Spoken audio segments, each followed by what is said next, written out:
Hello, everyone, and welcome to this week's episode of the DVC Show. Coming up, we're going to do our version, a DVC version of Sucks Doesn't Suck. Coming up next. The DVC Show is brought to you by DVCstore.com. You can save thousands of dollars by purchasing your DVC contract with DVCstore.com. Let their resale experts help welcome you home. And by Disboards.com. If you want to learn everything you'll ever need to know about Disney Vacation Club, visit the DVC forums on Disboards.com and join in the conversation.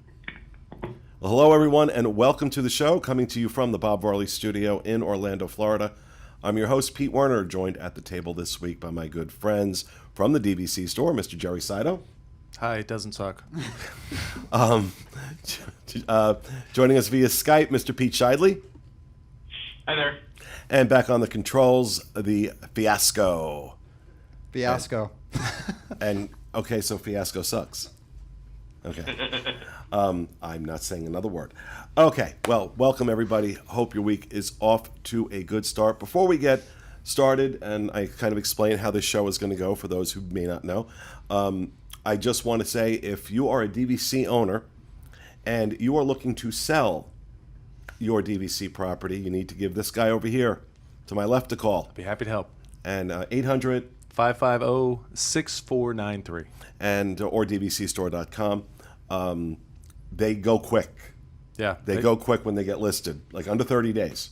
Typically under 30 days, yep. And depending, especially if you have a smaller point contract you want to get rid of, those go in about 10 seconds. It's unbelievable. Yeah. Usually as soon as they're listed, within a couple hours, they're probably going to sell. Which also, forgot to mention this. I need to be mentioning this on every show.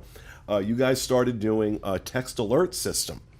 If you're interested in buying contracts, you just send a text to 88. You send a text to 888-111.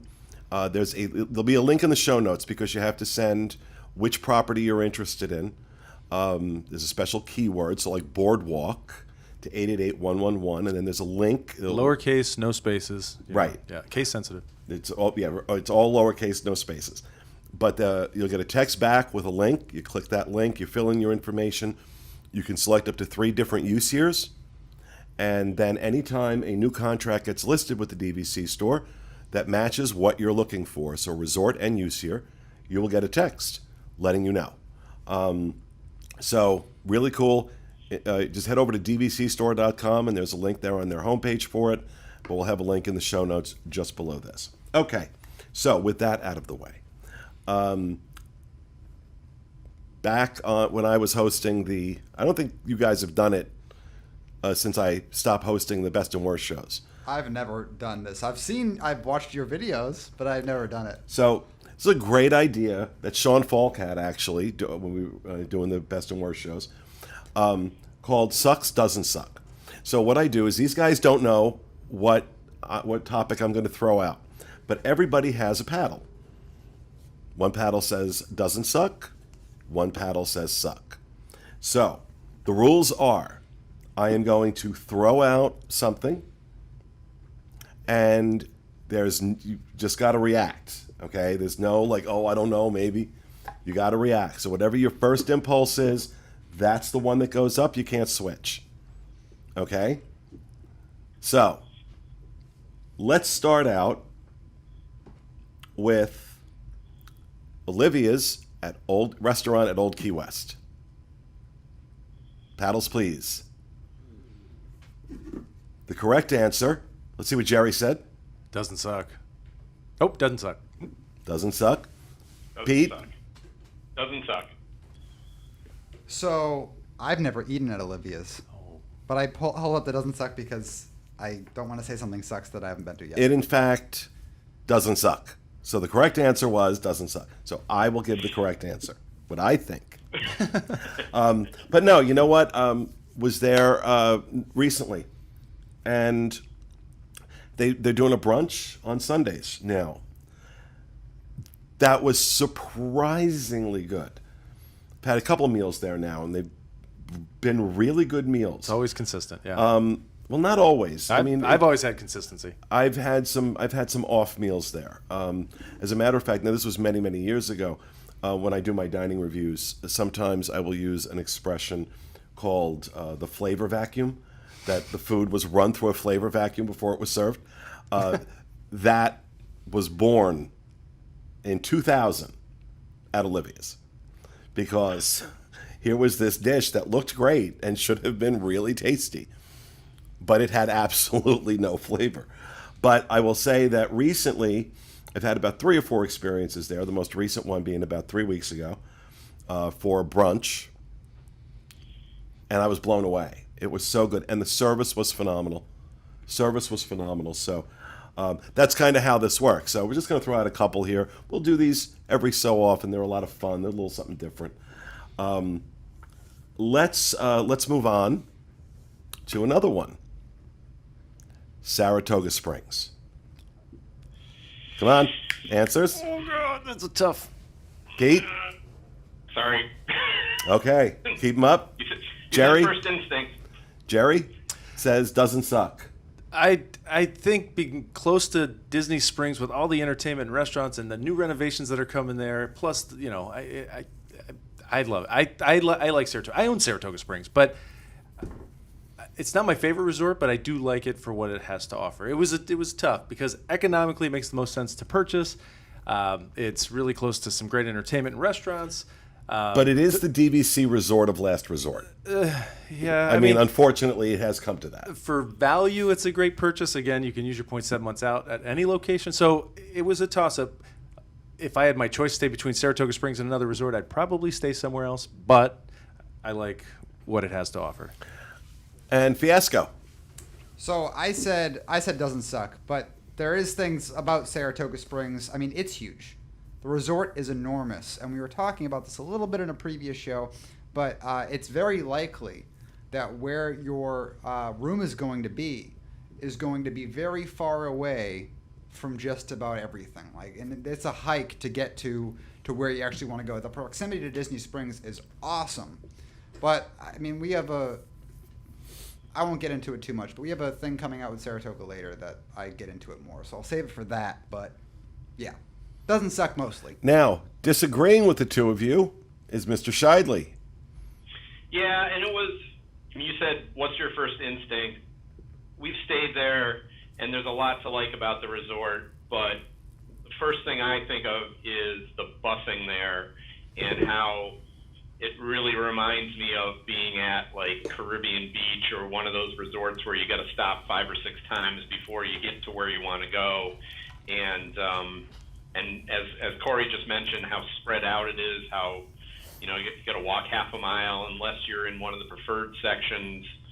I mean, it is nice that it's close to Disney Springs, but you can also be a mile from Disney Springs and be at Saratoga Springs. So sucks is probably too strong a word, but it's my least favorite. So, Well, I have not actually stayed there yet. So,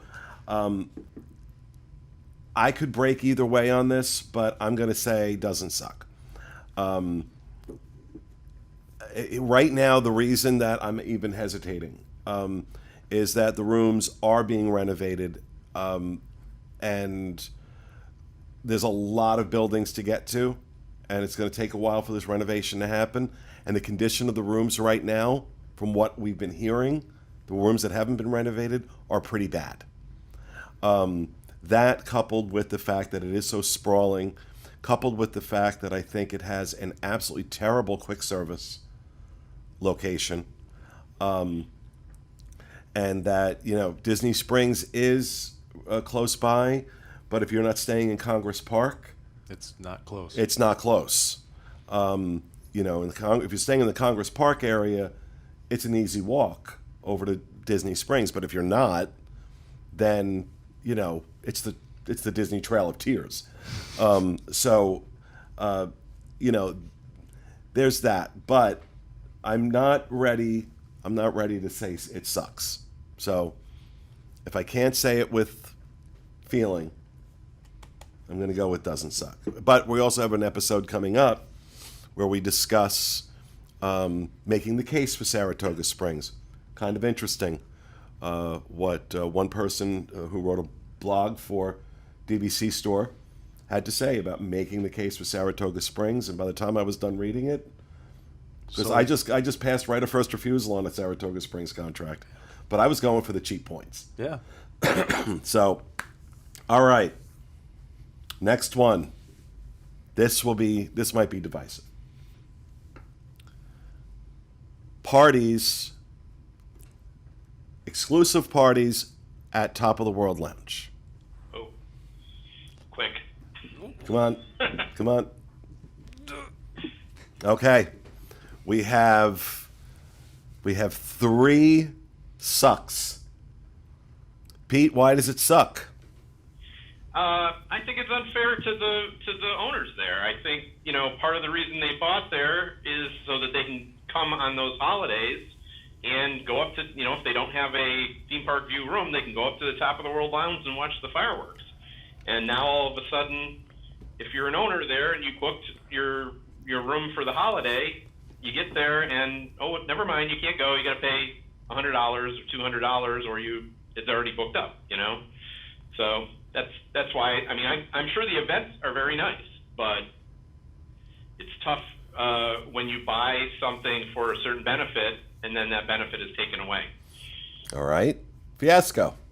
So I love Top of the World Lounge. I love their small bites, and the view is amazing. I never attended one of the exclusive events, but I've been up there a number of times. I'm just thinking from the perspective of a vacationer, and if I was a vacationer and I came here with my family and we were like, oh, let's go to Top of the World Lounge. We're new DVC owners. This is an awesome perk we have now. And it's like, oh, sorry, it's closed for the important event. It's like, that would infuriate me.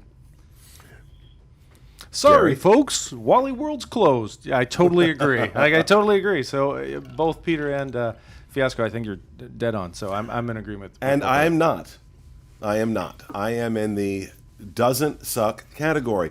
Now, I am the only one of the 4 of us that actually attended the 4th of July event. I am also an owner at Bay Lake Tower. And I completely understand the argument being made that, it was sold as, Bay Lake Tower owners are going to have exclusive access to that lounge on 4th of July, New Year's Eve, things like that. I completely get that. The big problem with this event, this recent event, 4th of July, was that they sprung it on people 3 weeks before, right? They said, people had booked 11 months out to get that, be in Bay Lake Tower on the 4th of July. And 3 weeks before, they say, oh, by the way, that absolutely. However, Disney does do the fireworks on July 3rd, the same fireworks, and that lounge was open to everybody as normal on July 3rd. The event, which was $100, was arguably the best private Disney event I have ever attended. Now, this is not somebody talking who's only been to 1 or 2 of these. I've been doing this 22 years. I've been invited to their press events. I haven't been invited to things most Disney fans would give their left arm for. This, if it's not the best one, it's in the top 3. It was phenomenal. First of all, it was limited to 75 people. So, there's this people yelling about it being a cash grab. Well, if it was a cash grab, that space will hold, when you include the patio, 500 people. Yet they only sold 75 tickets because they couldn't guarantee what the weather was going to be. And that's not what you do when you're doing a cash grab. You don't care about the weather. You don't care about any of that. We'll give you umbrellas. But we're going to get that $100 out of everybody.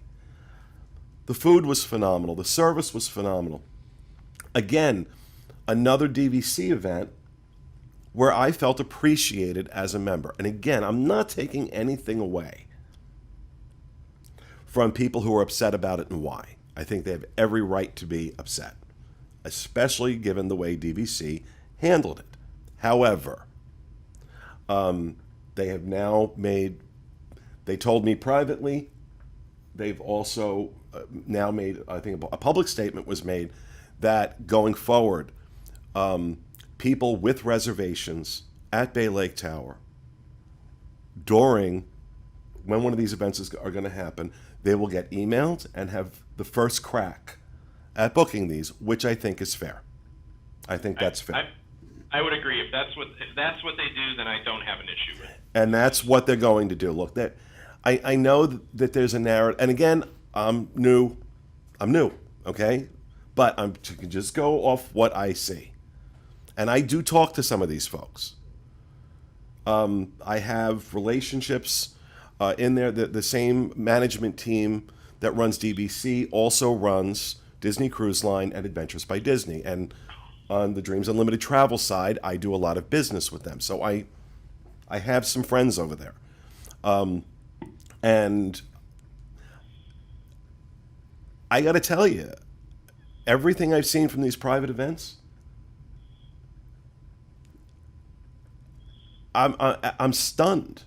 I'm stunned. It really feels like, hey, we do appreciate our membership. Yes, it's a business. Yes, they have to make money. Yes, they have to make money. But it felt to me like that's the impression I get. Now, I know that there are a lot of people that have been members a lot longer than I that don't feel that way, and I'm not taking anything away from that. I'm just saying this is how it's coming across to me. I'm not trying to be an apologist for them at all. Anybody who knows me knows I don't apologize for Disney ever. But I do try to be fair. And I think moving forward, if they give members the opportunity to, that people who are booked out 11 months in advance that have reservations there, they have first crack at booking these things. I think that's fair. But there are going to be more of them. We already know New Year's Eve is going to be another one. There are going to be more of them. And you know what? I hope they do. I hope they do. All right. Now, let's have another contentious one. Sucks, doesn't suck. Walking a reservation. Come on. And we have unanimous consent that walking a reservation, if we'll switch over to Mr. Scheidley, sucks. Why does it suck, Pete? Well, I mean, we did a show on it, right? And it's certainly a controversial topic. But what I don't like about it is, I mean, you're using a system in which you're disrupting other people's plans. And yes, there's nothing illegal. There's nothing against the rules of doing it, but you're booking dates that are not. I mean, and eventually you're going to move off of them, but you're disrupting other people's plans in doing so. And I'd love to see a way that they could fix it to limit people's ability to walk the reservations. I honestly don't think Disney cares that much because it doesn't really hurt them at all to let people do it. So, unfortunately, I think it's just something you have to deal with. So. And I'm going to. I'm sorry. Go ahead. No, that's all I got. Okay. I'm going to agree. I didn't know a lot about it prior to doing the show that we did on it, and I didn't have any opinion of it then one way or the other. But the more I've thought about it, I agree with you, Pete, that it is not against the rules, right? Disney allows you to do it. The system allows you to do it. But it's not something I will do. It's not something that's my contribution to this. That, I can't stop it from happening, but I don't have to do it. And that it does interrupt, people who are desperately trying to make a reservation. It does disrupt their plans, their planning.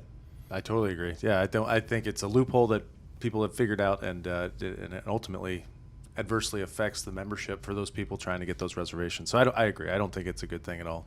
And like I'm saying it sucks too. I haven't ever walked a reservation or tried to do the way where you play the walking. So like you try to like piggyback on them dropping their reservation or whatever. I've never done that, but I can just you can just think about it and say like that's just an added stress to your family's planning process. Like it'd be much better if you didn't have to play around people walking their rooms and like try to grab their dates as they drop them. Like that's just obnoxious, and it just adds all this extra stress to people's planning that they don't need.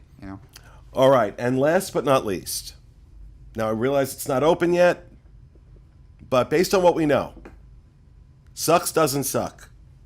Riviera. No, you don't get away with that. You don't get away with that. Oh, You darn. can't do 2 paddles. All right, going this route.